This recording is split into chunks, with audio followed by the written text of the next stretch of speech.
지난주에 우리가 함께 말씀 나눈 것 좀 기억해 보면 은혜라고 하는 것은 당연한 것이 아니라고 말씀드렸어요. 여러분, 당연한 것은 딱히 감사할 게 없지요. 오늘 우리가 추수감사주를 지내는데 생각해 보면 그렇게 감사할 게 없어요. 왜냐하니까 씨를 뿌려서 가꾸면 풍성하게 얻는 것, 당연한 거잖아요.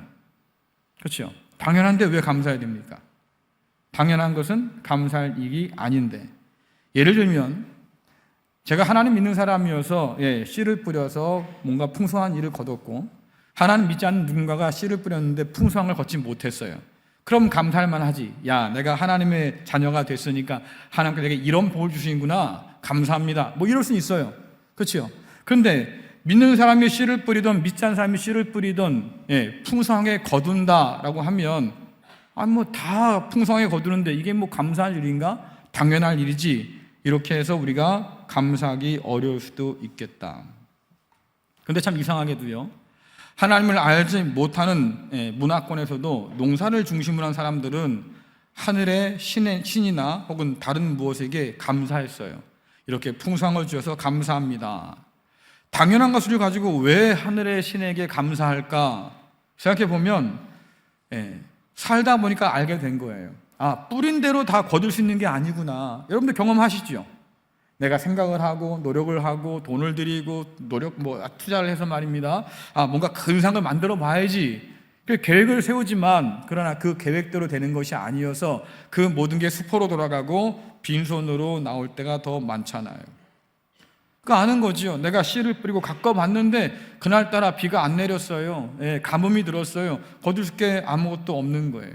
애써봐야, 내가 그렇게 수고해도 하나님이 혹은 하늘이 혹은 내가 믿는 그 누군가가 신이 나를 도와주지 않는다면 거둘 게 아무것도 없겠구나. 그래서 추수한 것에 대해서 아이고 감사합니다라고 고백할 수 있는 거죠.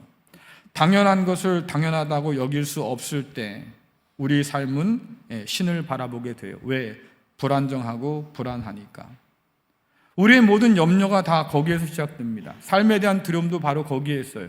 내가 마음 먹은 대로 내 인생이 펼쳐진다고 하면, 내가 거두고 싶은 대로 거두며 산다고 하면 여러분 전혀 염려할 게 없겠지요. 그런데 뿌리고 그리고 애를 써도 거둘 것이 별로 없게 되면 그 다음 또 우리는 염려하고 두려움 가운데 빠져 살기 시작하는 거예요. 이런 시대를 살아가면서 사람은 변하지 않는 뭔가를 찾습니다. 변하지 않는 사랑을 갈구하고 흔들리지 않는 단단한 관계에 목말라 하고 무너지지 않을 안전지대를 찾아서 사람들이 헤매지요. 여러분들도 투자하신 분들 그렇잖아요. 요즘에 어떤 투자가 안전할까? 그래서 손해보지 않고 말입니다. 내가 뿌린 대로 그만큼 더 거둘 수 있을까 고민하는 거 아니에요? 언제 찾아올지 모를 위험에 대비해서 보험을 들어놔요. 그리고 보험주서 들고 말입니다. 나는 이제 안전하겠지. 참 저는 궁금해요. 보험 들었다고 사고 안 납니까? 그런데도 우리는 안심하는 거예요. 보험 들었으니까 괜찮겠지. 맞아요.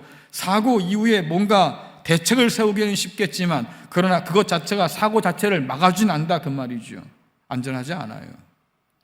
오죽 사람들이 이 안전에 대해서 관심이 많으면 말입니다. 침대를 사더라도 뭐라고 그래요? 흔들리지 않는 편안한 침대를 사려고 애를 쓰잖아요.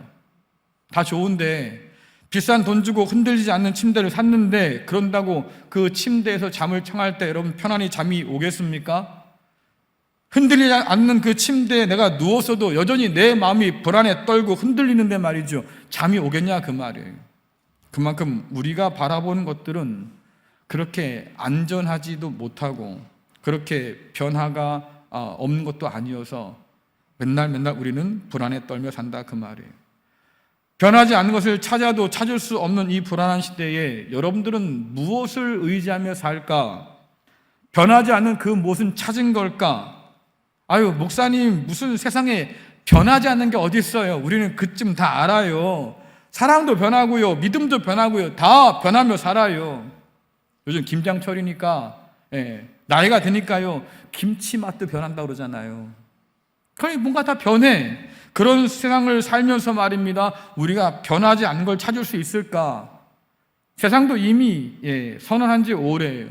영원한 것은 절대 없다고 얘기하잖아요. 그래서 세상이 말하는 것 중에 하나가 뭐겠습니까? 변하지 않는 것은 없습니다. 하나 있는데 그게 뭐냐고 하니까 모든 것은 변한다는 사실만 변하지 않습니다. 네, 이게 참 언어가 모순된 말인데 그래도 사람들은 믿고 싶은 거예요. 변하지 않는 건 없겠지만 그래도 나는 변하지 않는 걸 찾고 싶어. 문제는 답이 없어요, 이 질문에 대해서 세상은. 근데도 답이 없는 그 답을 찾아서 사람들이 분주하게 살아가고 있는 거지요. 변하지 않는 것은 없다고 말하면서도, 하지만 변하지 않는 것을 찾으며 사는 우리들의 인생이 여러분 얼마나 불쌍합니까? 근데 오늘 시인은 뭐라고 말하냐면 변하지 않는 영원한 것이 있다고 말해요. 세상은 없다고 그러는데 이 시인은 있다고 그럽니다. 그게 뭘까 하니까 바로 하나님의 인자하심이에요. 하늘에 계신 그 하나님의 인자하심은 변하지 않는다. 왜? 하나님이 변함이 없으신 분이시니까. 그래서 오늘 이 시인이 뭐라고 노래하냐면 하늘에 계신 하나님은 비천한 가운데 있어도 그 백성들을 기억하신다, 이렇게 말합니다. 아무도 비천한 사람을 기억하지 않아요. 아무도 돌아보지 않는데 하나님만 그 백성을 기억해서 그 백성들을 건져내셔요. 여러분, 대적의 손에 패해서 말입니다. 포로로 끌려가고 나라가 망했습니다. 사람들이 얼마나 조롱할까. 그래, 네가 그렇게 믿던 하나님이 말이지 너희를 내 손에 붙여서 망하게 한 거야. 내지는 우리 신들의 힘이 너무나 세서 네 하나님을 이기고 우리가 너희를 집어삼킨 거야. 사람들이 얼마나 그들을 조롱하겠습니까? 아무도 돌아보지 않아요. 그런데 그때 하나님께서 그들에게 도움의 손길을 펼쳐주셨다고 고백해요. 하나님은 이 모든 은혜를 변하지 않는 영원한 인자하심으로 그 백성들에게 베풀어 준다고 오늘 시인은 노래하죠. 세상이 흔들리고 두쪽난다 하더라도 영원하신 하나님의 인자하심은 결코 변하지 않아서 오늘 우리가 그 하나님을 의지할 만하다고 우리에게 지금 가르쳐주고 있는 거예요. 시편 29편으로 가면 이 사실을 좀 더 다르게 우리에게 묘사해 주는데, 아까 우리가 본 것처럼 말입니다. 거칠게 범람하는 홍수 위에 하나님께서 좌정하여 계신다라고 노래합니다. 홍수는 거세게 불어닥치는 물이에요. 모든 걸 다 집어삼키고 휩쓸어 가는 아주 급하고 거센 물이지요. 그래서 종종 홍수는 바다와 같이 불안정해서 어떤 악한 상징으로 쓰여지기도 합니다. 또 다르게 표현하자고 하면 그 홍수는 마치 우리가 가지고 있는 여러 가지 문제 같아서 우리의 인생을 한꺼번에 휩쓸어 몰아넣는 감당기 어려운 인생의 문제를 뜻하기도 해요. 한 문학가가 그랬습니다. 고난이 우리에게 다가올 때는 군대처럼 다가온다. 여러분, 하나하나씩 문제가 오면요, 할만해요. 그렇잖아요. 살아온 날들이 얼만데 그거 못하겠습니까? 그런데 떼거지로 몰려들기 시작하면 감당할 수가 없어요. 무엇을 먼저 감당할 수 있겠습니까? 어떻게 감당할 수 있겠습니까? 감당하기가 어렵다, 그 말이에요. 그래서 그렇게 한꺼번에 내게 다가오는 수많은 문제들이 마치 홍수처럼 나를 쓸어가는데, 그래서 사람들은 두려워하고 그리고 공포 가운데 인생을 바라보고 있는 거지요. 그런 것 가운데서 내가 휩쓸리지 않겠다고, 내가 휩쓸려가지 않겠다고, 살아남아 보겠다고, 내가 홍수 가운데 견뎌보겠다고, 여러분들 지금 안간힘 쓰면서 지금 견디고 있는 거잖아요. 그러니 얼마나 힘들어요. 우리 학생들도 마찬가지겠지.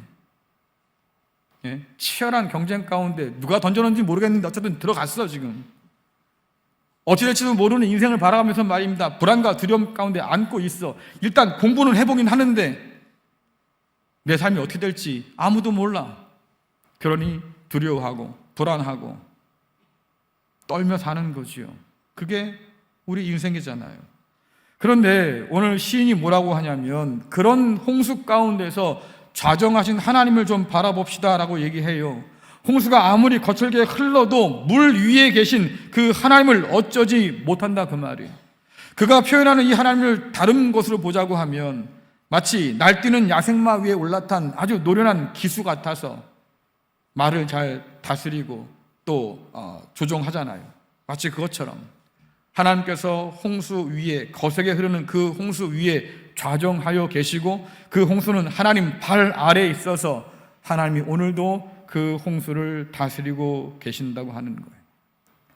그 홍수 가운데서 우리를 나 몰라라 하신 분이 아니고 그 홍수가 내 발에 물 하나 묻힐 수 없으니 난 알 바 아니라고, 니들이 알아서 하라고. 하나님 그렇게 우리를 내버려 두신 분이 아니시고 오히려 그 홍수 위에 좌정하셔서, 하늘 위에 좌정하셔서 그 백성을 잊지 않고 굽어 살피시고 그 능하신 손으로 우리의 길을 인도해 가신다고 성경 분명히 고백합니다. 그러니 모든 것을 휩쓸어가는 이 홍수 가운데서 우리가 바랄 수 있는 소망이 무엇일까? 오늘 시인의 고백처럼 하늘 위에 계신 하나님, 그분이 우리의 하나님이시죠. 예전에 홍수로 수몰된 지역의 영상을 본 적이 있어요. 뉴스에서. 홍수를 피해서 사람들이 지붕으로 올라갔죠. 아까 그 사진처럼 말입니다. 위태위태해요. 너무나 물살이 빠르니까 집이 흔들흔들 거립니다. 언제 이 집이 무너져서 휩쓸려갈지 알지 못하는 상황 속에서 그들이 간절하게 구조를 기다리는데 물살이 너무 세니까 배도 못 대요. 그런데 그때 헬기가 오더라고요. 하늘 위에서 그 헬기가 말입니다. 구조 박스를 내려보내서 그 지붕에 있는 사람들 다 건져서 구조에 갔어요. 마찬가지겠지요. 홍수에 휩쓸린 우리의 인생도 결국 소망은 하늘에 계신 하나님께 있다고 오늘 시인은 말해줘요. 우리의 삶 역시 다르지 않습니다. 변하지 않는 것이 하나도 없는 이 세상 가운데서 늘 불안하고 늘 염려하고 그렇게 해서 우리는 밤잠을 설치며 살아가요. 여러분들에게 무슨 소망이 있어요? 애를 쓰고 수고해도 성적은 이만큼 오를까 말까?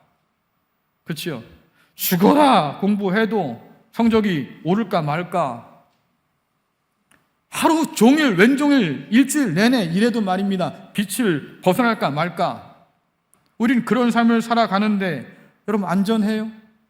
붙들 소망이 있어요? 남는 거 아무것도 없잖아요. 홍수처럼 거세게 몰아치는 이 삶의 여러 문제 가운데서 내가 흔들리지 않을 수 있는 것, 혹은 내가 견뎌낼 수 있는 것 과연 있을까? 세상은 그러지요. 그런 건 없어. 변하지 않는 건 없어. 결국 무너지고 말 거야. 이게 세상 사람들이 하는 얘기인데 오늘 시편 시는 그럽니다. 아니 있어. 하늘의 하나님을 바라보면 우리는 그렇게 이겨낼 수 있다고 말하지요. 뉴스를 들어보면 여러분들 참 낙심할 때가 많아요. 어렵다. 이전보다 더 어렵다. 내년은 더 어렵단다. 이런 얘기만 들립니다. 경제가 힘들다. 물가는 오르고 또 오른단다. 전쟁은 그치지도 않고 말입니다. 불안은 점점 더 커간단다. 여러분 이런 세상 살면서 살만 나요? 그래도 저는 설교하려고 뉴스는 봐요. 세상이 어떻게 돌아가는지 뉴스는 봐요. 근데 속 터져요. 속이 상한다고요. 하나님 도대체 이런 세상 가운데 우리 어떻게 살라고 그럽니까? 이런 얘기가 절로 나올 텐데 이런 우리에게 오늘 뭐라고 그래요? 그래도 홍수 위에 좌정하신 하나님, 하늘 보좌 위에 앉아 계신 하나님, 그래서 이 땅을 통치하시고 다스리시는 하나님, 그 하나님을 바라보라고 오늘 성경은 말해주고 있어요. 그러니 이 말씀 앞에서 저와 여러분이 질문할 건 딱 한 가지입니다. 모든 것이 흔들리는 세상 가운데서 우리는 흔들리지 않는 하늘의 하나님을 바라보고 살까? 바라보고 살까? 세상에 눈이 꽂혀서 말입니다. 불안하고 염려하고 우린 그러긴 쉽지만 하늘에 계신 하나님을 바라보면서 오늘을 살아갈 수 있을까? 추수감사주일을 한 주 앞둔 지난 한 주간 동안 새벽마다 주님께서 가르치신 기도를 가지고 살펴봤어요. 제가 그 기도회를 준비했던 가장 큰 이유는 딱 한 가지입니다. 주기도문 첫 구절에서 제가 참 많은 은혜를 받았어요. 하늘에 계신 우리 아버지. 하나님께서 하늘에 계신다. 세상이 여전히 뒤집히고 난리가 났는데 하나님은 하늘에 계신다. 변함없이 그 하늘에서 이 땅을 바라보시고 지키시고 그 뜻대로 행하신다. 이게 얼마나 감사한지. 세상을 보니까 절망밖에 남지 않는데 성경 말씀에 하나님을 생각하니까 마음가운데 소망이 생겨요. 세상이 아무리 홍수처럼 우리를 집어삼킬 듯 달려든다고 해도 그러나 하나님이 그 위에 계셔서 그 백성을 지킨다고 하니 우리 마음가운데 소망이 생길 수밖에. 더군다나 그 하늘에 계신 그 하나님께서 우리의 아버지가 되시는데 그냥 아버지도 아니고요, 우리를 사랑하시는 아주 좋은 아버지라고 그러시니 내가 감사할 수밖에 없잖아요. 그 하나님을 우리에게 알려주기 위해서 말입니다, 예수님께서 친히 사람 되어서 이 땅 가운데 내려오셔서 너희 아버지가 하늘 아버지라고, 좋은 아버지라고 가르쳐 주시니 그 주님께서 사람 되어 오신 그 사건도 감사할 수밖에. 오늘 하나님께서 그 자리에 변함없이 계신 것이 오늘 우리가 누릴 가장 큰 은혜인 것을 여러분 믿으시기를 간절히 축원합니다. 성경은 하나님을 단단한 무언가로 얘기해요. 피할 바위, 반석, 산성, 산, 뭔가 흔들리지 않는 무엇으로 늘 표현해 왔어요. 그리고 그 하나님 안에서 안전하다고 분명히 가르쳐 왔지요. 하나님께서 아브라함을 부르셨습니다. 가나안 땅으로 들어가라고 해서 들어갔어요. 그런데 여러분들, 가나안 땅 들어가 보니까요, 삶이 안전하지가 않아요. 낯선 땅에 나그네로 살아가는데 말입니다, 땅 한 평 얻지 못하고 맨날 떠돌잖아요. 제가 제법 이사를 많이 해봤거든요. 우리 큰아이가 초등학교만 적혀 있는 게 4개예요. 6년 동안 다니면서 초등학교 4개를 거쳤으면 알만도 하지요? 삶이 어떻겠어요? 불안해요. 불안하다고요. 제가 목사 된 게 참 미안할 때가 그럴 때야. 아이들의 삶이 불안정할 때, 또 이사 가야 한다고 말할 때 참 속상하지요. 어쨌든 이사 다니면서 떠돌아다니는데요, 사람들한테 뭔가 얻기도 어렵고 이게 완전 나그네처럼 말입니다, 그렇게 비참하게 사는데, 그럼 그러지 않겠습니까? 아니, 갈에서 갔는데 하나님 땅 한 평도 안 주고 난 맨날 떠돌아다니는데 이게 무슨 복입니까? 이게 무슨 은혜입니까? 근데 하나님은 그래요. 아브라함아, 내가 내 상급이야, 내가 내 방패야. 이걸 뒤집어 보면 내가 너의 복이야.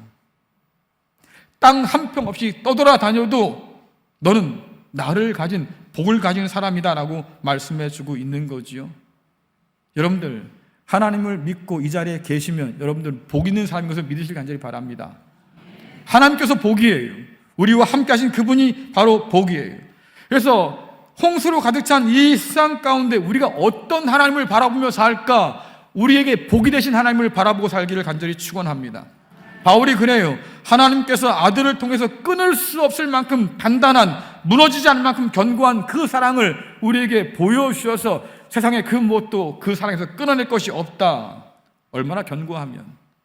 베드로가 말합니다. 하나님께서 썩지 않는, 더럽지 않은 그 쇠하지 않는 나라를 우리에게 허락해 주셨다. 누가복음께서 말씀하시지요. 믿는 자에게 흔들리지 않는 나라를 주기를 하나님께서 기뻐하셨다. 성경 보니까 주실 거야라가 아니라 이미 줬다 그래요. 그럼 여러분들이 하나님을 믿는 사람이라고 하면, 하늘에 계신 하나님을 바라보는 사람이라고 하면 이미 단단한 그 사랑 가운데 계심을 믿으실 간절히 축원합니다. 따라합시다. 나는 복받은 사람입니다. 믿어지십니까? 아우, 목사님 말도 마세요. 아주 삶이 지긋지긋해 죽겠는 복이에요. 그래도 믿으세요. 하나님이 여러분 가운데 계시면 복받은 삶이에요. 하늘 보좌에 좌정하신 하나님께서 친히 오늘 우리의 든든한 반석이 되어 주십니다. 그 무엇도 흔들 수 없는 하나님께서 여전히 저와 여러분의 아버지가 되어 주셔요. 하나님은 그 자리에 늘 계셔서, 변함없이 계셔서 하나님의 선한 뜻대로 우리 삶을 인도해 가시고 홍수 가운데 좌정하여 계셔서 우리를 지키시며 보호하여 주신다고 성경은 분명히 말씀해요. 우리가 추수감사주일을 맞이해서 주 앞에 나왔지요. 여러분, 무엇을 감사할 겁니까? 여러분, 무엇을 감사하겠어요? 감사금 됐으면 됐지요. 오늘 과일도 갖다 놨는데 농사진 거 쌀도 갖다 놨고요. 좋아요, 감사합니다. 그런데 정말로 우리가 감사할 것은 이 모든 걸 허락하신 하나님께서 그곳에 그대로 계셔서 오늘 약속한 대로 우리를 지켜주시니 감사한 거예요. 여러분이 누리는 모든 것, 하나님께서 그 자리에 계셔서 우리에게 허락하셨기 때문에 누릴 수 있는 거잖아요. 그러면 우리가 감사할 것 가장 큰 게 뭘까? 하나님, 그 자리에 계셔서 감사합니다. 하늘 보좌에 앉아 계셔서 참 감사합니다.